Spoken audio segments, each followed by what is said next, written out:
नमस्कार मित्रांनो, "तू रे माझा मितवा" मालिकेच्या आजच्या भागामध्ये आता ईश्वरी आणि अर्णव या दोघांचाही रात्री थकल्यामुळे डोळा लागलेला असतो आणि अर्णव हा बसल्याबसल्याच तिथे पडल्यामुळे त्याला अचानक जाग येते आणि जाग आल्यानंतर त्याच्या लक्षात येतं की ईश्वरी पण लग्न करून घरात आली आहे.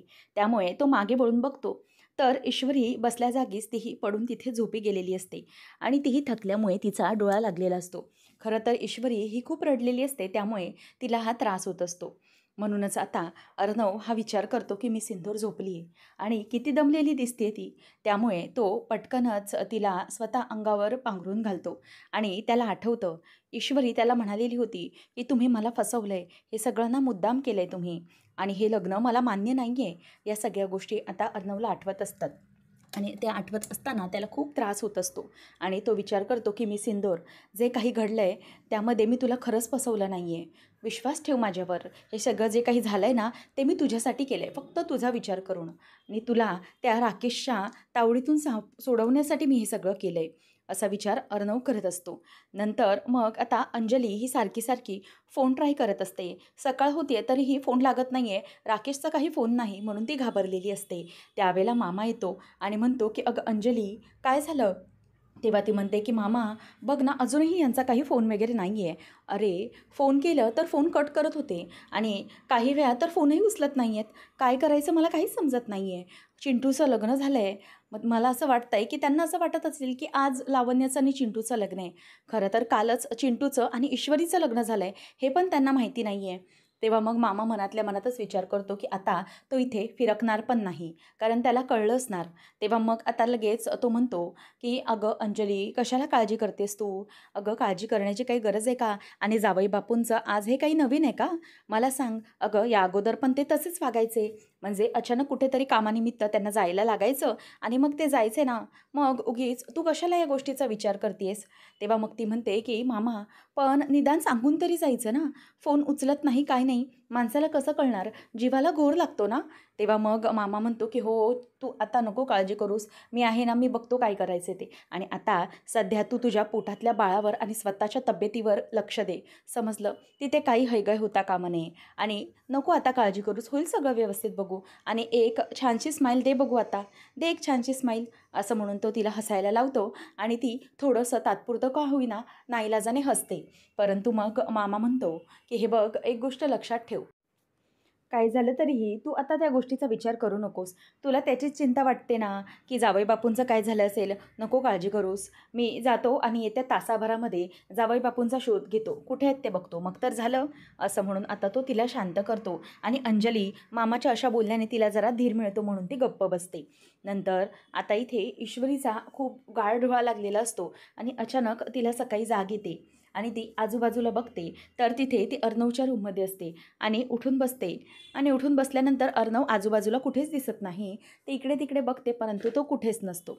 नंतर मग ईश्वरी अंगावरचं ते पांघरून बघते आणि तिच्या लक्षात आलेलं असतं, की हे पांघरून मी तर घेतलं नव्हतं, म्हणजे हे अर्णवने माझ्या अंगावर घातलं असणार. हे तिच्या आता लक्षात आलेलं असतं आणि म्हणून ती उठते आणि ते पांघरून घडी मारून ठेवायला लागते. आता हे सगळं होत असताना खरं तर घरात तिला सगळंच काही अनोळखी असतं, सगळं काही नवीन असतं आणि म्हणूनच तिला या सगळ्याचं खूपच वेगळं वाटत असतं. तर त्याच वेळेला आता ईश्वरी ही मनातल्या मनात टेन्शन घेऊनच चालत असते. कारण सगळ्यात पहिलं लग्नाचा दिवस आणि इतकं सगळं काही विचित्र घडतंय, सगळं काही चुकीचं झालंय, त्यामुळे तिला जरा वेगळं वाटत असतं. आता ती पांघरून येऊन तिच्या त्या बेडवर ठेवते आणि आजूबाजूला घरात इकडे-तिकडे बघायला लागते. काय करायचं ते त्याला काहीच कळत नसतं. तेवढ्यातच आता अर्णव हा खाली आलेला असतो आणि खाली आल्यानंतर आजीला तो देवघरात जाऊन भेटतो आणि म्हणतो की "आजी, प्लीज माझं जरा ऐकून घे. मला काय बोलायचं आहे ते. मला माहिती आहे हे सगळं जे काही घडलं आहे, अचानक घडल्यामुळे तुला या सगळ्याचा खूप राग आला असणार. परंतु माझी वेळ काय आहे किंवा माझी बाजू काय आहे ती प्लीज समजून घेण्याचा प्रयत्न कर." त्यावेळेला तो म्हणतो की "मला माहिती आहे हे सगळं तुला अजिबात आवडलेलं नाही आहे. परंतु आजी, आपल्याला आता हे एक्सेप्ट करावं लागणार आहे आणि हे एक्सेप्ट करूनच आपल्याला पुढे जावं लागणार आहे." तेव्हा मग आता आजी म्हणते की "हे बघ चिंटू, तू जे काही निर्णय घेतला आहेस तो अचानक त्या मुलीबरोबर लग्न करून आला आहेस. त्यामुळे हा निर्णय आम्ही मान्य करायचा आहे. हा निर्णय बरोबर आहे असं वाटतंय का तुला?" तेव्हा मग तो म्हणतो की "आजी, हा निर्णय करेक्ट आहे की रॉंग आहे, ही वेळ विचार करण्याची वेळ आता निघून गेली." त्यामुळे काही झालं तरीही आता आपल्याला हे लग्न मान्य करावंच लागणार आहे. आणि हो, प्लीज तू या सगळ्याचा त्रास करून घेऊ नकोस. मी जे काही केलं आहे ते विचार करूनच केलं आहे, एवढा फक्त विचार कर. त्यावेळेला मग आता लगेच आजी म्हणते की चिंटू, हे बघ, तू विचार केला असशील, परंतु तुला एक का कळत नाही आहे? अरे, ती ईश्वरी आणि तुम्ही दोघंही फार वेगवेगळे आहात प्रत्येकाच्या ठिकाणी. अरे, ती खूप वेगळी ठिकाणी आहे आणि तू खूप वेगळ्या ठिकाणी वाढला आहेस. दोघांमध्येही खूप तफावत आहे चिंटू. आणि एक गोष्ट लक्षात घे की जरीही हे सगळं घडलं असलं म्हणून मी तुझं आणि लावण्याचं लग्न लावत होते, कारण की ईश्वरी आणि तुझी पत्रिका अजिबात जुळत नाही आहे हे मला गुरुजींनी सांगितलेलं आणि मला ती रिस्क घ्यायची नव्हती. मग काय होणार आहे तुझ्या आयुष्याचं मला खरंच कळत नाही. तेव्हा मग तो म्हणतो की आजी, यू नो दॅट मी हे पत्रिका वगैरे काहीच मानत नाही. त्यावेळेला मग आता लगेचच ती म्हणते की ठीक आहे, नसेल मानत तर मी अजून काही बोलू शकत नाही. ती चिडते आणि तिथून निघून जाते आणि मागून वल्लरी येते आणि म्हणते की झालं अर्णव, अरे तू त्या मुलीशी लग्न करून तिला या घरात आणली आहेस म्हणूनच आई चिडल्या ना. साहजिकच आहे त्यांचं चिडणं. अरे, घरातल्या प्रत्येक व्यक्तीला या सगळ्या तुझ्या निर्णयामुळे खरं तर धक्काच बसलेला आहे. तू असा निर्णय घेतलास त्यामुळे कोणाला काहीच कळत नाही की काय करायचं आणि काय नाही. त्यावेळेला आता त्याने असं सांगितल्याबरोबर अर्णव गप्पच बसून विचार करू लागतो. नंतर मग त्यावर ती म्हणते की हे बघ अर्णव, हे जे काही घडलं आहे ना त्यामुळे खरंच हे विचित्र पद्धतीने झालं आहे. तेव्हा आता तो म्हणतो की हे बघ, काय ना मामी, मला सांग की तू तू पण तर लग्न झालं तेव्हा आशीर्वाद द्यायला तिथे नव्हतीस, आमच्यासमोर नव्हतीस तू आशीर्वाद द्यायला. तेव्हा मग ती म्हणते की काय करणार अर्णव, मी जरा ते गेले होते बाजूला. तेव्हा मग तो म्हणतो की तेच तर मी म्हणतोय ना, पण मामी आता काही झालं तरीही आपण फॅक्ट नाकारू शकत नाही. आता माझं आणि ईश्वरीचं लग्न झालं आहे आणि ईश्वरी माझी बायको आणि या घरची सून आहे, हे आता कोणालाही काही झालं तरी नाकारता येणार नाही, कितीही परिस्थिती वेगळी ठरली तरीही. मग त्यावर ती म्हणते की पण आईने हे एक्सेप्ट करायला. तेव्हा मग तो म्हणतो की करेल ती आजी एक्सेप्ट, परंतु तू एक गोष्ट लक्षात ठेव की आता आम्ही सिंदोर या घरात नवीन आहे, त्यामुळे तिलाच आपल्याला या घरात ॲडजस्ट करून घ्यावी लागणार आहे. त्यामुळे मामी, मी तुझ्याकडून एवढं तर एक्सपेक्ट करू शकतो ना की तू निदान तिच्याशी चांगलं वागशील किंवा तिला या घरात रुळायला जरा मदत करशील, एवढा तर विचार मी तुझ्याबद्दल नक्कीच करू शकतो. तेव्हा मग आता ती गालातल्या गालातच विचार करत असते. नंतर त्यावर अर्णव म्हणतो की मला एक कळतंय की तू नक्कीच हेल्प करशील आणि हे सगळं तू करशील मला कळतंय, असं म्हणून तो तिथून निघून जातो.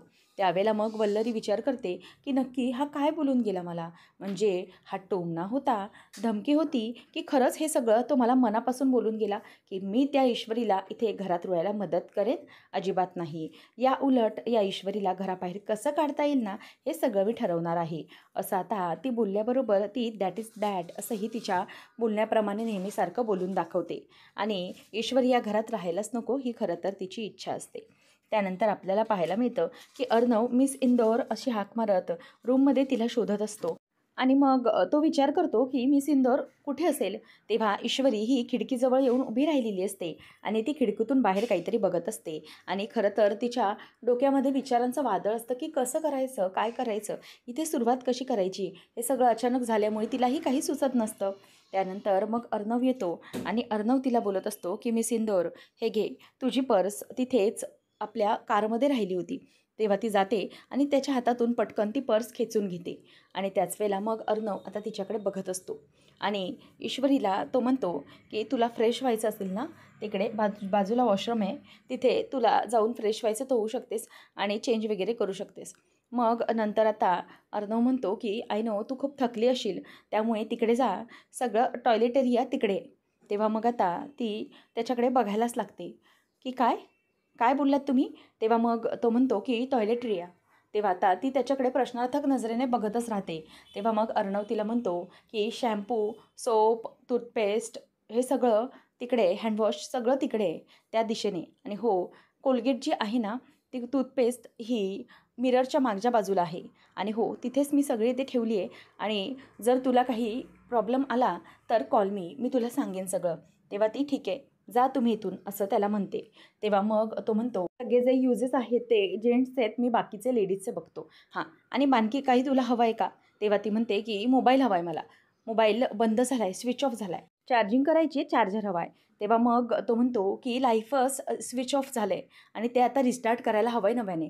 तेव्हा ती म्हणते की ओ मला काही तुमचं हे भडकूचंद बाबा भडकूचंदचं ज्ञान नको आहे, मला चार्जर हवा आहे. तेव्हा तो म्हणतो की तिथे त्या वॉर्डरोबमध्ये घे स्वतःचं स्वतः, असं तो तिला अगदी ॲरोगेंटली बोलतो आणि खाली निघून येतो. ईश्वरी आता रागाने त्याच्याकडे बघतच राहिलेली असते आणि अर्णव आता खाली उघडतो. मामा सारखा राकेशचा फोन ट्राय करत असतो, परंतु फोन लागत नसतो. तेव्हा आता अर्णव खाली आल्यावर मामा म्हणतो की अरे अर्णव काहीच कळत नाही आहे, तो कुठून निघून गेला आहे, ते काहीच पत्ता नाही आहे. तेव्हा मग अर्णव म्हणतो की मामा हे सगळं ना तो मुद्दाम करत असेल, मला माहिती आहे. तेव्हा मग मामा म्हणतो की हो, आता ईश्वरी या घरात लग्न करून आली आहे ना, मग तो या घरात येणार तरी कसा, आणि त्यामुळे हे सगळं घडलं आहे खरं तर. पण अंजलीचं काय करायचं? तिला खूप चिंता लागून राहिली अरे. ती सारखी विचारते की कुठे गेला असेल राकेश? तिला त्याचं टेन्शनच लागलं आहे आणि तिच्या या टेन्शन, या स्ट्रेसमुळे बाळावर काहीतरी परिणाम किंवा त्याच्या तब्येतीवर परिणाम होऊ शकतो. त्यामुळे मला हे सगळं खरं तर असं वाटतं आहे की काहीतरी चुकीचं घडतं आहे. त्यामुळे त्या राकेशला शोधणं हे जास्त गरजेचं आहे. मग तो त्याला शोधला किंवा अंजलीला त्याचा काहीतरी पत्ता मिळाला तर कदाचित ती शांत राहू शकते असं वाटतंय मला. पण तो राकेश खरंच खूप शहाणा आहे आणि हे सगळं ना तो मुद्दाम करणार.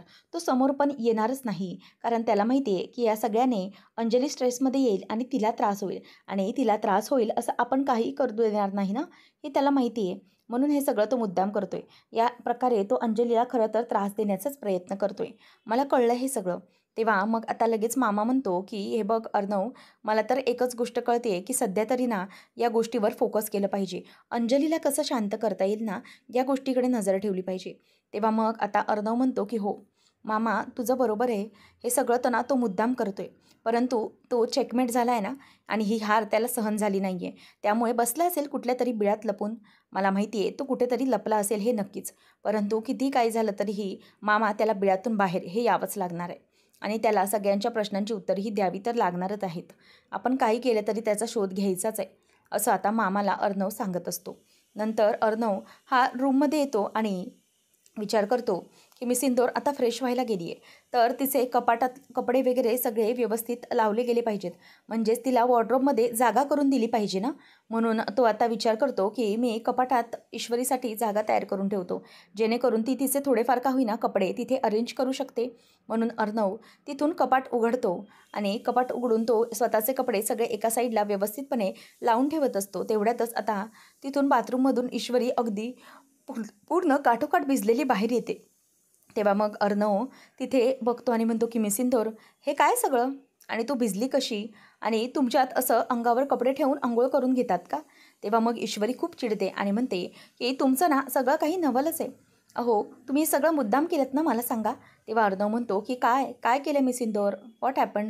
तेव्हा ती म्हणते की मी अंघोळ करायला गेले तर शॉवर चालू झाला आणि तिथे नळ बंद करायला गेले तर त्या नळचा नॉबच माझ्या हातामध्ये आला. काय करायचं काय मी इथे, खरंच कळत नाही. तेव्हा मग अर्णव म्हणतो की वॉट, नळचा नॉब आला आहे, थांब बघू. तेव्हा मग अजूनही पाणी वाया जातं आहे. तेव्हा अर्णवला ती म्हणते की हो हो थांबा, मी लावलेला आहे तो नळ, काही पाणी आता वाया जात नाही आहे. पण मला नॉर्मल अंघोळ करायची असेल तर ती मी कशी करणार, इथे शॉवरच आहे ना, मग कसं करायचं आहे मी हे सगळं. तेव्हा आता अर्णव म्हणतो की मिस इंदोर, हे बघ अगं मी शॉवर घेतो आणि त्यामुळेच हे सगळं झालं आहे. तेव्हा ईश्वरी म्हणते की तुम्ही घेत असाल शॉवर, परंतु मी नाही ना घेत, माझी पद्धत वेगळी आहे. परंतु तुम्हाला तर काय सगळं स्वतःच्या पद्धतीनेच करण्याची गरज वाटते. तेव्हा मग अर्णव म्हणतो की हे बघ मिस इंदोर, होल्ड ऑन, इतकं चिडण्याची काहीच गरज नाही आहे. आणि मला काही स्वप्न पडलं होतं का की आज तू येशील आणि इथे शॉवरखाली अंघोळ करायला येशील म्हणून, आणि तू भिजशील. जाऊ दे, चल तू इकडे हो, आपण बघूया काहीतरी, असं म्हणून तो तिला बाजूला करतो. ईश्वरी म्हणते की ते काही करू नका, तुम्ही आता एक काम करा, तुम्ही जरा बाजूला व्हा.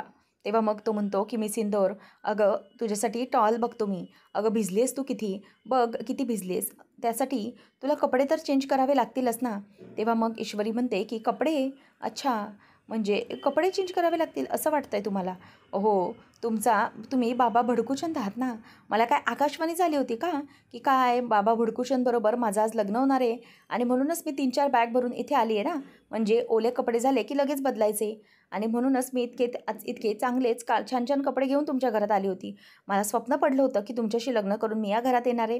तेव्हा मग अर्णव म्हणतो की एक मिनिट शांत हो, आणि आवाजाचं डिसेबल त्याचा जरा विचार कर आणि शांतता घ्यायला काय करणार आहेस? किती किती बडबड करतेस ती. आणि हो, आकाशवाणी वगैरे काय बोलायची गरज होती? जर नॉर्मली बोलली असतीस तरी समजलं असतं मला. असं पटकन तो तिला बोलतो आणि ती बाजूला होते. त्यानंतर अर्णव म्हणतो की मी सिंदूर, हे घे, हे टॉल घे आणि पुसून काढ स्वतःला, नाहीतर सर्दी होईल. तेव्हा मग ईश्वरी म्हणते की नाही, काहीच गरज नाही आहे तुमच्या टॉवेलची, ठेवा तुमच्याकडेच. आणि तेवढ्यातच आता ईश्वरीने तो टॉवेल नाकारल्यानंतर तिला जोरातच शिंक येते आणि ती शिंकून आपल्या अर्णवच्याच नाकावरती जाते. अर्णव स्वतःचं नाक वगैरे पुसायला लागतो आणि म्हणतो की मी सिंदूर, काय हे? ईश्वरी म्हणते की हे बघा, तुम्ही ना लक्षात ठेवा, तुम्ही ना सगळं मुद्दाम करताय, मला त्रास देण्यासाठी करताय हो ना? तेव्हा मग तो म्हणतो की काय चाललं आहे तुझं? हे घे टॉवेल तुझं, थांब, तू अशी ऐकणार नाही आहेस. मग तो लगेचच आता नम्रताला कॉल लावतो आणि म्हणतो की हॅलो नम्रता. तेव्हा मग ती म्हणते की हां हॅलो जिजू बोला ना. तेव्हा मग आता अर्णवचा फोन आल्यामुळे तिलाही आनंद झालेला असतो आणि ती जिजू बोलते म्हणून अर्णवलाही बरं वाटतं. तो म्हणतो की चला, फायनली म्हणजे माझा कोणीतरी स्वीकार केला आहे. तेव्हा लगेच तो ईश्वरीला बोलून दाखवतो की जिजू बोलते ती मला. ईश्वरी आता रागाने बघायला लागते. नंतर मग अर्णव म्हणायला लागतो की मी सिंदूर, तिचं अचानक लग्न झालं आहे की नाही, मग ना तिचे इथे कपडे नाही आहेत. त्यामुळे प्लीज जरा तू त्याची कपड्यांची बॅग आणशील का? म्हणजे तिचे काय काय कपडे हवेत तिला ते सगळं तुला कळत असेल ना. सो प्लीज तू तिचे कपडे आणून देशील का? काय ना इथे मॅडम शॉवरखाली अंघोळ करून भिजल्यात, त्यामुळे त्यांना कपडे हवे आहेत. आणि खरं तर त्यांना आकाशवाणी नाही झाली होती ना की त्या लग्न करून इथे येणार आहेत म्हणून. तेव्हा आता ती तिकडून हसत असते आणि ईश्वरी म्हणते की एक मिनिट तुम्ही उगीचच मला काही बोलू नका तिच्यासमोर, काही बोलताय, मी चिडचिड करत नाही आहे. तेव्हा मग आता पटकन ती फोन काढून घेते आणि म्हणते की हॅलो नमुताई. तेव्हा ती म्हणते की हां बोल इशू, सगळं ठीक आहे ना? तेव्हा मग ती म्हणते की हो सगळं ठीक आहे, मला सांग की अगं माझे ते कपडे आहेत ना आणि माझ्या काही वस्तू, असं म्हणून ती तिच्याशी आता फोनवर बोलायला लागते. आणि अर्णव पुन्हा त्याच्या जागेवर जातो आणि स्वतःचे कपडे हे व्यवस्थितपणे ठेवत असतो, कारण ईश्वरीसाठी जागा करायची असते. आता नमू म्हणते की हो इशू नको काळजी करूस, तुझे सगळे जे काही वस्तू किंवा तुझे जे काही कपडे आहेत ना ते सगळे कपडे मी तुला इथे आणून देते, डोंट वरी. तेव्हा ती म्हणते की हो आणशील ना वेळेवर बॅग लवकर, कारण मलाही फ्रेश व्हायचं आहे आणि लवकरच या सगळ्या गोष्टींसाठी मी अडकून बसली अचानक. आणि मला सांग की आई बाबा कसे आहेत गं आत्या? तेव्हा अर्णव तिच्याकडे बघू लागतो कारण ती इमोशनल होते.